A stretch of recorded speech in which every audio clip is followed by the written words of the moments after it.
Mesdames et messieurs, merci d'avoir regardé notre plateforme sociale et nous sommes prêts à vous aider à comprendre ce qui se passe dans le monde entier.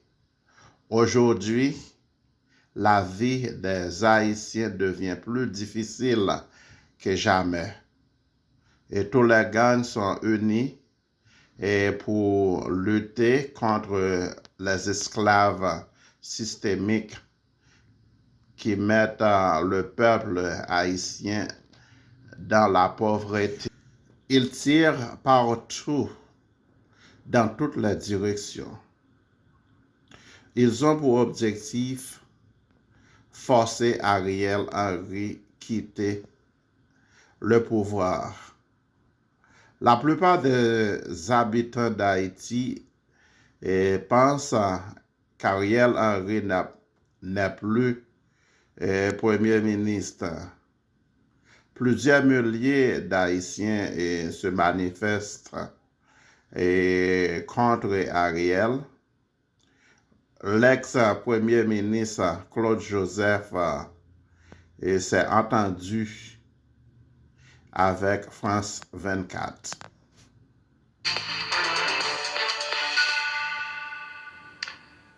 Bonjour et bienvenue dans Tête à Tête, l'émission d'interview de France 24. Notre invité aujourd'hui est Claude Joseph. Il est ancien Premier ministre, ancien ministre des Affaires étrangères d'Haïti.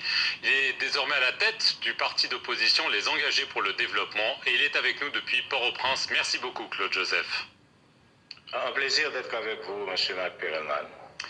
Alors le Premier ministre Ariel Henry s'était engagé à tenir des élections afin de céder le pouvoir le 7 février. Or, il a annoncé qu'il entendait demeurer en poste parce qu'il affirme que la situation sécuritaire ne permet pas la tenue de ce scrutin qui avait pourtant été promis.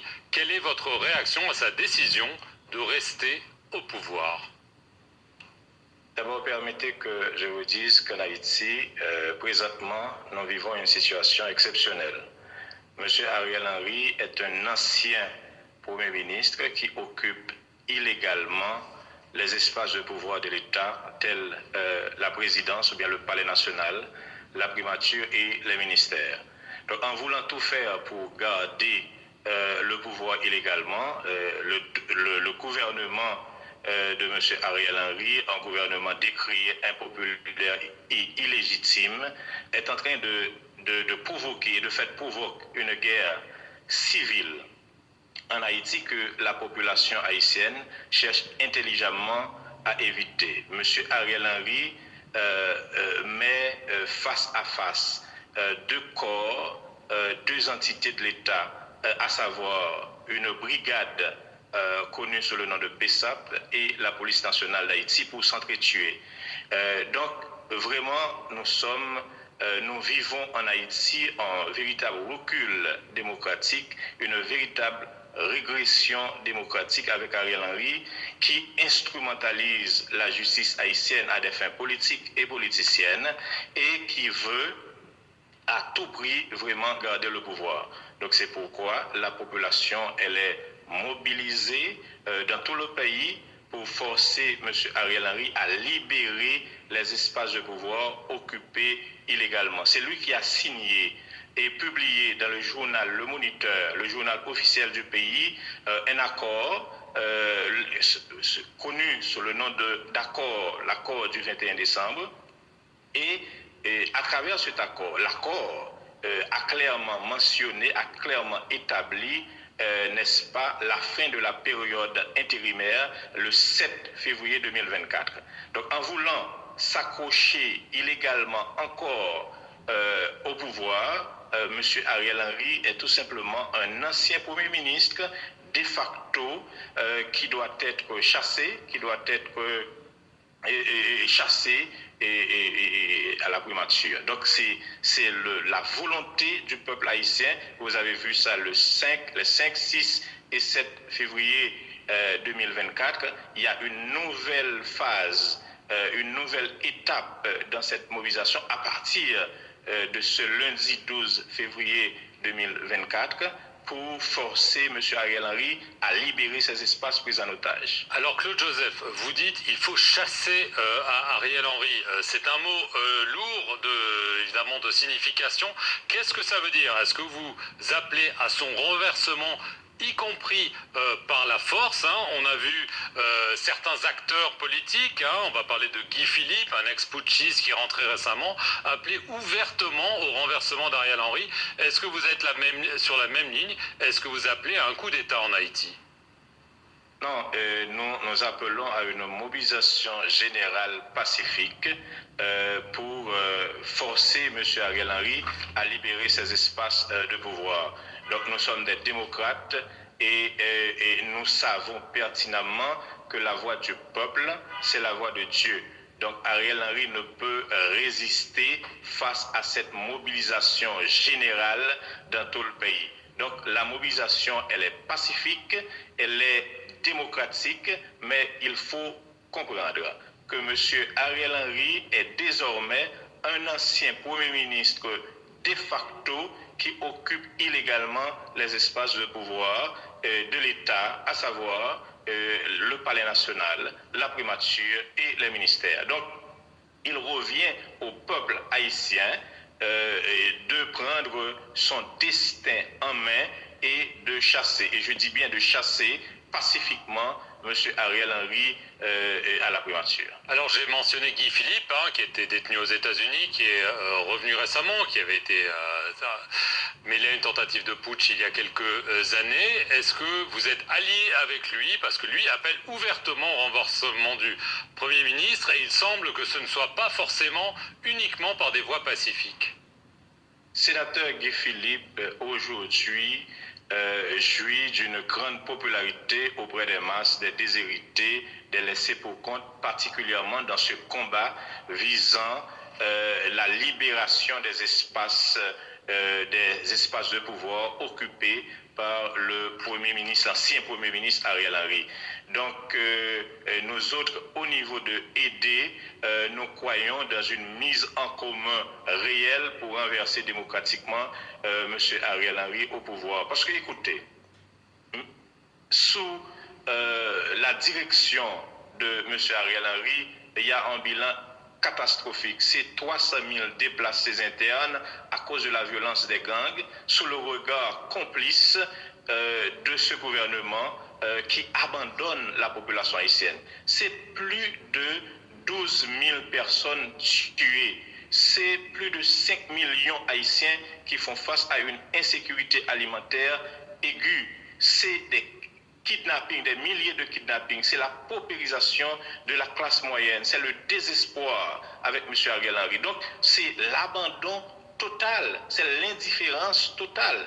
Et vous permettez que j'attire l'attention du président de l'actuel président de la 5e République française, M. Macron, de son Premier ministre, M. Attal, et de son ministre des Affaires étrangères, pour leur dire que la diplomatie française est du mauvais côté de l'histoire vis-à-vis d'Haïti. Bon, on peut se demander s'il n'a jamais été du bon côté de l'histoire. Mais je dois vous dire que vous êtes du mauvais côté de l'histoire. Je comprends qu'il faut protéger les intérêts français et les intérêts de la France. C'est ça la diplomatie française. Mais est-ce que supporter un Premier ministre qui a totalement, lamentablement échoué, est-ce que supporter un Premier ministre qui réprimande dans le sang des manifestations antigouvernementales pacifique, est-ce que supporter un Premier ministre au détriment, n'est-ce pas, du peuple haïtien, c'est défendre les intérêts de la France et des Français en Haïti? Non, je ne crois pas. Donc c'est un appel à la communauté internationale, c'est un appel à la France en particulier, d'arrêter, de cesser de supporter ce Premier ministre qui instrumentalise la justice haïtienne, qui veut basculer à tout prix Haïti dans la dictature totale. Donc arrêtez ce support et supporter de préférence le peuple haïtien.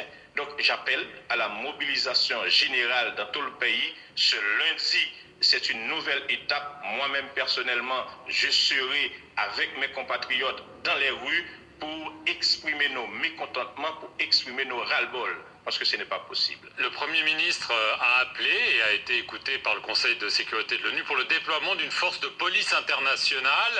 Normalement, c'est le Kenya qui doit en être en charge. Est-ce que c'est une bonne idée pour en effet tenter de juguler ces gangs qui ensanglantent la vie des Haïtiens?